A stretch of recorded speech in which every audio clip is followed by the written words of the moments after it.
우리 이 단백질이 그 중요하기도 하지만은 그 오해되어 있는 부분들도 많이 있어요. 우리 특히 이제 우리 암 환자들은 음식을 잘 못 먹는 경우가 있고 항암이라든지 수술이라든지 이런 부분들 하다 보면은 가장 부족해지는 이 영양소가 이제 단백질이거든요. 그래서 단백질을 많이 먹어야 한다 하는데 우리 이제 특히 우리 대학이나 이런 데서 수술 끝나거나 항암하고 나면 우리 이제 영양 상담을 하는데 무조건 이제 잘 먹어라 이제 이런 표현을 해요. 그러면 어느 것을 잘 먹느냐 하는데 무조건 잘 먹어라 이런 표현을 해요. 근데 우리 환자들이 잘 먹으라 하면은 뭔지 아세요? 대부분 다 이게 단백질을 잘 먹어야 된다 이렇게 생각을 해요. 근데 단백질에 대해서는 잘 먹어야 되는 건 맞아요. 하지만 항상 염두에 둬야 되는 게 단백질은 내 몸에서 필요한 양만큼만 사용을 하고 남는 것은 바깥으로 다 내보낸다는 거예요. 탄수화물이나 지방은 우리 몸에 저장을 해요. 그래서 단백질은 저장을 하질 않아요. 그래서 그날 들어온 것 중에서 쓰고 남는 것은 신장을 통해서 다 내보내요. 그래서 우리가 신장이 안 좋은 사람들한테 단백질이 항상 문제가 되거든요. 그런데 단백질은 그럼 왜 중요한가? 단백질은 우리 몸 안에 있는 모든 세포를 만드는데 단백질이 없으면 안 되는 거예요. 뭐 어떤 면역 세포라든지 근육이라든지 그다음에 뭐 우리 몸에 떠다니는 뭐 적혈구 이런 부분들도 다 그리고 또 효소 같은 것도 다 단백질이에요. 그래서 아주 중요해. 부족해지면 문제가 되지만 이게 너무 과해도 좋지 않다는 거예요. 그래서 단백질은 이렇게 너무 잘 먹는다는 개념을 많이 먹는다고 생각하시면 안 돼요. 그리고 중요한 것은 어디서 단백질을 가져다 먹느냐, 식물에서 가져다 먹느냐, 동물에서 가져다 먹느냐. 그러면 동물 중에서도 이 단백질 외에 나한테 유해 요소가 많은 그런 물질들이 같이 들어오는 게 있다면 이런 부분도 막아야 되거든요. 그래서 단백질은 너무 이렇게 과하게 먹어서는 안 된다. 그리고 필요한 양만큼만, 그리고 단백질 원을 잘 선택해서 먹어야 된다. 그 점을 좀 우리 환자분들은 생각을 하셔야 됩니다. 이제 암과 가깝다고 하는 부분은 이 고기에 있는 단백질이 문제가 아니고요. 사육을 할 때, 키울 때 이게 되게 특히 이제 육고기를 많이 하죠. 되게 육고기는 사육을 많이 하잖아요. 그리고 닭고기도 마찬가지고. 또 생선 중에서는 어때요? 우리가 광어라든지 이렇게 민물장어라든지 이렇게 양식을 하는. 그래서 동물성으로 오는 고기들은 이 자체에 가서 여러 가지 이 사육이나 양식을 하는 가운데서 문제가 되는 물질들이 있어요. 특히 이제 성장 호르몬. 빨리 키워야 되니까 성장 호르몬을 넣거든요. 그리고 이렇게 좁은 공간에서 뭉쳐가지고 이게 키우기 때문에 감염이 잘 될 수 있어요. 그래서 감염을 막기 위해서 항생제 같은 것을 쓰고요. 그 다음에 사료가 대부분 우리가 자연에 있는 이런 풀이라든지 이런 부분이 아닌 이게 어때요? 이 가공된 이런 사료들을 많이 쓰기 때문에 이게 이제 사료에 문제가 발생하고, 그 다음에 또 우리 육고기 속에 들어있는 어떤 철분이 많이 들어있어요. 이 피가 남아있기 때문에 이런 부분들은 암을 키우는 역할을 하거든요.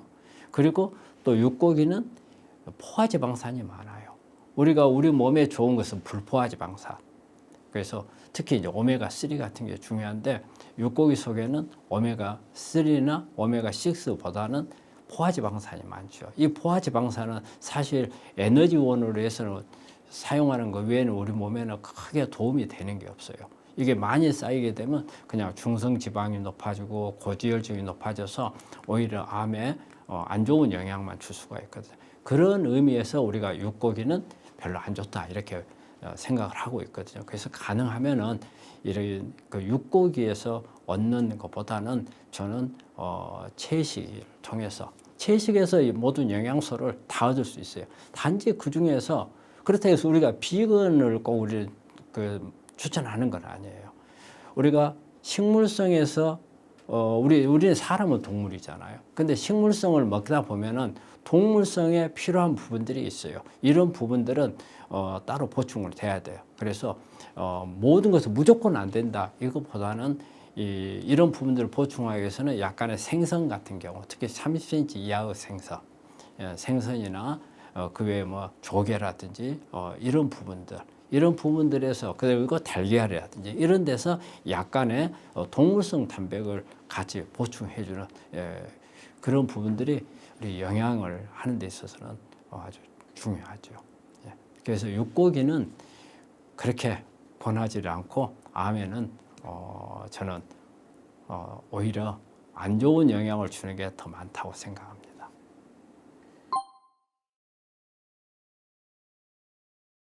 우리가 달걀은 사실은 보면은 이 닭이라고 하는, 병아리라고 하는 생명체를 만들기 위한, 다른 데서 우리 생명체 얻을 수가 없잖아요. 이 안에 들어있는 가지고 만들어내야 하잖아요. 그렇게 되면은 이 안에 그 닭을, 병아리를 한 마리를 만드는데 필요한 모든 요소가 다 들어있는 거잖아요. 그렇기 때문에 이거는 완전식품이라고 할 수가 있죠. 특히 아미노산이라든지 그리고 어떤 지방도, 그 다음에 탄수화물, 그 다음에 어떤 그 비타민이나 미네랄, 그리고 그 세포를 구성하기 위한 레시틴 들어있고, 또 해독을 하기 위한 황도 들어있고, 그래서 이 안에는 완전식품, 말 그대로 완전식품이죠. 그래서 이런 부분들이 없기 때문에 달걀은 아주 중요해요. 그런데 달걀에도 한 가지 문제가 있는 게 이 달걀을 만드는 과정이에요. 그래서 이게 달걀을 낳는 게 닭이잖아요. 닭을 통해서 이 달걀에, 닭이 어떤 몸 안에 안 좋은 것을 먹게 되면 이 달걀에도 나올 수가 있거든요. 그 점은 좀 조심해야 되죠. 우리가 일반적으로 달걀을 1개에서 2개 정도로 이렇게 나와 있거든요. 저는 근데 우리 환자들한테 1개만 먹으라고 그래요. 하루에 하나. 우리가 달걀 속에 보면은 그 달걀 하나에 이 단백질이 7g에서 12g 사이의 단백질이 있다고 그래요. 아주 적은 것은 한 7g, 큰 거는 12g. 그래서 우리가 매 끼로 따져서 하루에 필요한 게 보면은 뭐 40에서 50g밖에 필요가 없기 때문에 달걀은 저는 달걀에서 얻을 수 있는 영양소는 하루에 1개면 충분하다고 생각을 합니다. 근데 이제 우리 환자는 상태에 따라서 다르죠. 우리가 제가 말씀드렸던 것은 일반인들을 기준으로 해서 한 거거든요. 그런데 이제 환자 상태에 따라서 조금 더 늘릴 수도 있죠. 그런 부분은요. 네. 근데 이제 이 자료에 보면 후라이가 더 낫다고 그래요. 그래서 특히 노른자 같은 경우가 이렇게 완숙이 돼서 굳어져 버리면 소화력이 훨씬 떨어진다고 돼 있어요. 그래서 후라이 그 상태에서는 우리가 흰자는 고형화가 되지만은 노른자는 생으로 그대로 남아 있잖아요. 이 부분이 이 소화력을 높이는 데도 도움이 되고, 그리고 이 안에 들어있는 레시틴이라는 성분이, 이게 오메가3거든요. 이게 그 가열이 됐을 경우에는 흡수율이 상당히 떨어진대요. 그래서 흡수율을 높이기 위해서라도 이 후라이가 훨씬 더 우리 그 흡수하는 데도 도움이 되고, 영양분을 보존하는 데도 도움이 되고, 소화력에 있어서도 후라이가 훨씬 더 소화가 잘 되는 걸로 되어 있어서 후라이를 권하는 게 낫다고 생각합니다. 저는 보충제로 나와 있는 단백질을 그렇게 권하지 않아요, 환자들. 특히 우리가 이렇게 통에 나와 있는 단백질, 특히 요즘에 뭐 근육을 기르기 위해서 사용하는 이런 단백질은 특히 그렇거든요. 이 안에 글루타민 같은 게 많이 들어있는데, 글루타민은 상당히 논란이 되어 있는 이런 단백질이고, 그리고 또 이제 제품으로 나와 있는 단백질이 있고, 우리 환자분들이 이게 잘 알아야 되는 게 있어요. 단백질이라고 표시되어 있는 거하고 아미노산이라고 되어 있는 이 제품하고는 달라요. 단백질은 말 그대로 단백질이 분해돼서 아미노산으로 바뀌는 거거든요. 우리가 아미노산이 단위 물질이에요.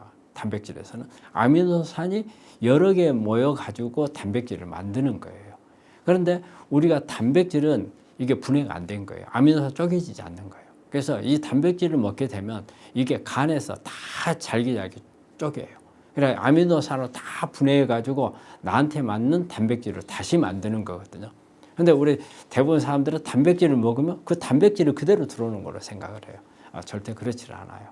그래서 이런 우리 특히 이제 소화력이 떨어져 있거나 뭐 항암을 하거나 수술을 하거나 이런 분들은 단백질 제대로 먹게 되면 훨씬 더 힘들어요. 소화도 안 되고 제대로 우리가 먹은 효과를 내지를 못해요. 그래서 이럴 때는 우리가 아미노산 제제를 쓰는 거예요. 완전히 바깥에서 분해를 시켜버리는 거예요. 대개 이제 발효를 해서 만드는 경우도 있고 여러 가지 이것을 효소에 의해서 쪼개는 이런 방식을 사용하기도 하는데 요즘에 나와 있는 이 아미노산 제제들이 가격이 상당히 비싸요. 비싸면서도 뭐냐면 완전 분해가 안 돼 있는 아미노산들이 많아요. 그래서 우리가 완전 분해되어 있는 아미노산은 상당히 도움이 되거든요. 그런데 그런 제품들이 많지를 않아서 많이 찾고 있지만 사실은 보면 완전 분해가 그렇게 어렵질 않아요. 그래서 이런 아미노산이나 단백질 제품은 특별한 경우에만 쓰고 우리가 일반적으로 음식을 충분히 먹고 그 다음에 소화를 시킬 수 있는 능력을 가지고 있는 사람들이면 우리가 어떤 콩이라든지 그 다음에 달걀이라든지 그리고 우리가 주변에서 얻을 수 있는 단백질 소스를 이용을 하면은 충분히 얻을 수 있거든요. 그런데 우리 환자분들이 잘 먹어야 된다는 이게 필이 꽂혀 있어요. 그러다 보니까 이게 고기 먹어도 안 돼. 이거 가지고 안 돼. 이런 생각 때문에 좀 더 보충을 하자 해서 단백질 제품 사다가 그 다음에 또 아미노산 제품 하는데 돈은 많이 들이고 고생을 하셨는데 그거 다 쓰지도 못하고 소변으로 다 빠져나갑니다. 그리고 간에서 들어와 있는 거 전부 내 것 만들기 위해서 새로 다 분해하고 조립하고 다 해야 돼요. 그렇기 때문에 굳이 그렇게 많이 먹으려고 노력할 필요는 없습니다. 우리가 평소 때 먹는 양이면 단백질은 충분합니다. 일단은 그 조리법 상당히 중요하거든요. 저는 제 1번이 뭐냐면 이 식자재가 좋아야 된다는 거예요. 식재료가. 그래서 식재료가 일단은 유기농이라든지 또 제철 음식 그리고 그 다음에 로컬 푸드 제 땅에서 난 거. 제 땅에서 우리 신토불이라는 말을 많이 쓰잖아요. 우리 땅에서 난 게 우리한테 좋다. 내 몸 자체가 우리 땅에서 만들어져 나온 거기 때문에 그래서 이런 식자재가 중요하고 그리고 아주 그 몸에 건강한 양념류를 잘 사용을 해야 돼요. 이 양념류가 보면은 우리 항암 작용이 아주 많은 거예요. 양념류라는 것은 많은 양을 쓰지 않고 조금 쓰면서 우리 건강에 도움을 줄 수 있는 게 대부분 다 양념류거든요. 그래서 마늘이라든지 생강이라든지 이 안에 들어가는 후추라든지 이런 부분들이 다 우리 건강에 도움을 주는 거기 때문에 이런 부분들이 이렇게 아주 좋은 걸로 사용을 해야 되고 그리고 이제 조리법에서는 너무 채식 같은 경우는 가능한 생으로 먹을 수 있는 거 생으로 먹는 게 좋고요. 그리고 비타민 같은 게 가열이 되면 비타민 파괴가 많거든요. 그래서 약한 불에다가 살짝 하는 경우가 좋고 그리고 어떤 요리를 해서 할 경우 같으면은 가능한 한 튀기는 거, 구운 거 이런 부분들을 피해야 되고 그리고 전체적으로 이렇게 개념을 보자면 조리할 때 어떤 게 좋으냐 덜 달고 그 다음에 덜 짜고 덜 기름지게 만드는 게 가장 좋은 조리법입니다. 첫 번째는 스트레스를 안 받는 거죠. 스트레스를 안 받는 생활. 사람이 살다 보면 스트레스 안 받을 수는 없잖아요. 안 받을 수는 없는데 가능한 한 피하는 게 방법이거든요. 그래서 말이 그래요. 그걸 어떻게 피해요? 이런 말씀 하거든요. 근데 저는 그래요. 스트레스는 내 욕심을 줄이면 스트레스를 덜 받는다고 생각을 해요.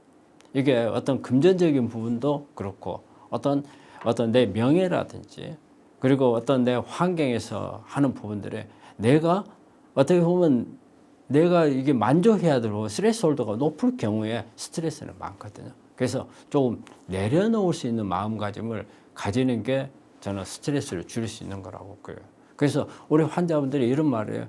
내가 어떻게 스트레스를 피하느냐 하는데 피할 수 있는 방법이 없는 게 아니라는 거예요. 피할 수 있는 방법은 있다. 그리고 정말 또 내 스스로 피해지지 않는다 할 경우에는 여러 가지 도움을 줄 수 있는 방법들이 많아요. 심신요법 같은 거 이런 것도 있고, 그리고 많은 친지나 이 친구들하고 대화를 하는 과정에서 이런 부분들을 풀 수 있는 방법들이 있거든요. 그래서 지금 암을 예방하고 싶다고 생각하는 분들이라면 제 지금 말한 부분을 상당히 우리 환자분들이 머릿속에 좀 새겨둬야 될 부분이다. 스트레스는 정말 암을 만드는 지름길입니다. 그리고 또 하나는 이제 두 번째로는 운동이에요. 운동. 되게 우리 특히 요즘에 젊은 친구들 같은 경우에 막 직장 생활하고 바쁘다 보니까 뭐 아침에 막 새벽에 나갔다가 저녁 늦게 오고 하니까 운동할 시간이 없잖아요. 그냥 집에 와서 잠자기 바쁘고, 그러고 그 다음날 아침 되면은 이 눈 떠도 멍한 상태가 되잖아요. 이런 상태로 직장에 가야 되고, 이게 쳇바퀴 돌듯이 하다 보면은 운동을 하지를 못해요. 그럼 운동을 하지 못한다는 것은 결과적으로는 우리 몸 안에 어떤 암세포가 생겼을 때 근육이 안 생기거든요. 그래서 우리 몸 안에 암세포가 생기면 우리 암세포하고 에너지를 나눠 먹는 거는 암세포하고 근육이 제일 커요. 근육이. 그래서 근육이 많이 빼들어가면 암세포가 적게 가져가고, 그 내가 근육이 어때요? 적으면 암세포가 많이 가져가는 그런 시스템이거든요. 그래서 운동량을 많이 늘려야 되고, 또 운동량을 많이 늘리게 되면은 근육도 늘어나지만 우리 몸의 정신적인, 심리적인 건강함이 같이 따라와요. 그래서 스트레스를 줄일 수도 있는 부분이고, 그래서 운동하고, 그리고 또 하나는 장 건강이에요. 장이 우리 면역의 80%를 담당한다고 되어 있어요. 그리고 우리 몸 안에 들어오는, 외부에서 들어오는 모든 물질은 장을 통해서 들어와요. 특히 음식 같은 데는 우리가 음식은 암을 억제해 주는 물질도 있겠지만 암을 유발시키는 그런 물질도 있거든요. 그럼 이런 부분들을 우리 장에서 좋은 균들이 있으면 좋은 방향으로 만들어줘요. 그래서 암을 억제하는 이런 항암 물질도 많이 만들어주고, 그런데 장이 나쁘게 되면 나쁜 균들이 성장을 해요. 그럼 오히려 반대가 돼요. 이제 발암 물질을 막 많이 만들어내요. 그리고 실제 바깥에서 들어온 발암 물질을 해결을 못 해줘요. 더 악화시키는 그런 부분들이 있어서, 그래서 내가 암을 안 걸려야 되겠다고 생각한다면 장 건강을, 특히 저는 그래서 환자분들한테 가능하면 내 건강을 유지하기 위해서는 유산균 제제를 하나 정도는 먹는 게 좋다고 생각을 해요. 그래서 유산균 제제를 먹는 방법도 그래요. 내 장이 그렇게 나쁘지 않다, 이런 경우에는 프로바이오틱스, 이 유익균들이 모여있는 프로바이오틱스, 그리고 프리바이오틱스, 이렇게 먹는 게 좋고요.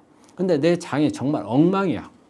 예? 그래서 내가 아무리 좋은 걸 넣어줘도 내 장 안에서는 제대로 기능을 못해. 이런 경우에는 포스트바이오틱스라는 걸 쓰면 좋습니다. 포스트바이오틱스라는 것은 내 장에서 기능을 못하니까 바깥에서 아예 좋은 기능을 하는 것을 균들을 이용해서 만들어서 넣어주는 걸 말하거든요.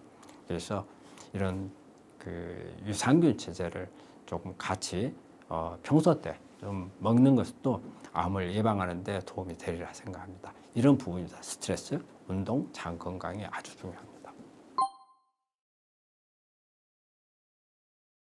우리 셀코 TV를 보고 계신 분들은 여기에서 뭔가가 도움이 되고 유익한 것을 얻으려고 많이 하실 거예요. 그래서 저도 이제 오랜 세월 동안 이렇게 환자를 보면서 제가 느끼고 또 이렇게 우리 환자들한테 알려주고 싶은 것을 모든 것을 동원해서 우리 환자분들께 알려드리고자 하거든요. 그래서 항상 저희와 함께 이 건강을 지키기 위한 노력을 하고 치료하는 노력을 했으면 하고요. 오늘도 이렇게 열심히 시청해 주신 여러분께 감사드립니다. 감사합니다.